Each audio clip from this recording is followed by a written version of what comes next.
তো প্রিয় দর্শক, যাই হোক, আমি আইছি বর্তমান বালাপাড়া শ্রী শ্রী শ্যামা পূজা দেখবার নিগে। আর বর্তমান আমি আছি রাস্তায়, আর আমার 5 মিনিট দেখবার হয়েছে এইটাই হচ্ছে গেট, মূল গেট এইটাই। তো এই গেটের মানে ভিতর মেয়ে জান লাগবো আস্তে আস্তে। তো লাহালে যাবেন হয়েছে। আর মানুষ দেখুন নাকি ফার্স্টে মানে গেটের সামনে অজস্র মানুষের ভিড়, মানে ভিতরে জানি জানা এত মানুষের ভিড়। আর এমবিরা থিয়েটার চলবানি গান হচ্ছে রাজতিলক থিয়েটার।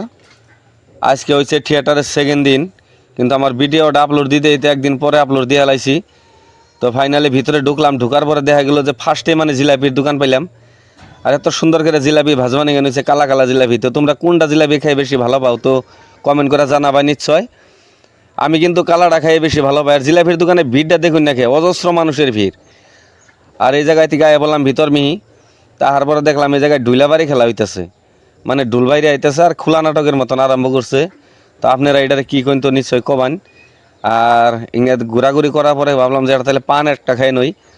তো পান দোকানে বললাম, আর পরে কইলাম পান একটা বানাও আমাকে নিয়ে। তো আমরা পান একটা খাই। তো পান টান খাওয়া যাওয়ার পর আমরা এখন যাবো হোটেলে। হোটেলটা দেখুন নাকি আপনারা, কি সুন্দর একটা হোটেল। এই হোটেলে ঢুকুমু, ঢুকার পরে দেখুন এই হোটেলটার ভিতরে কি কি আছে। তো আপনারা দেখতে থাকুন ব্লগটা। তো যাই হোক প্রিয় দর্শক, আমি আইছিলাম বালাপাড়া শ্রী শ্রী শ্যামা পূজায়। তো মেলা দেখবার নিয়ে গেছিলাম ফাইনালি। তো আহার পরে একটা হোটেল পাইলাম, বড় সুন্দর হোটেল। আর হোটেলটার মধ্যে আমি বইলাম, বরবার আমি সেলফি মারলাম, কিছু ভিডিও, ভাবলাম যে তোমাকে একটা ছোটো মোটো একটা রিলস একটা বানিয়ে দিই। তো আমাকে নিজেকে এই হোটেল, তো তোমরা যদি বালাপাড়া পূজায় আহো তো এই হোটেলে আহো তোমরা। এই যে দেওয়া সেলফি স্টিক, হোটেলটা দেখো তোমরা, কি মজার হোটেল।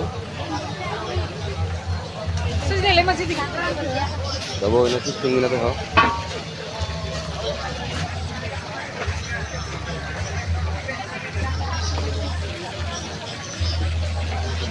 এরকম আর কি, খুব ভালো লাগলো আর কি হোটেলটার মধ্যে আইনে। আমার গবু নাকি খুব মজা লাগছে আর কি হোটেলটার মধ্যে আইনে। হোটেলটা খুব ভালো লাগছে।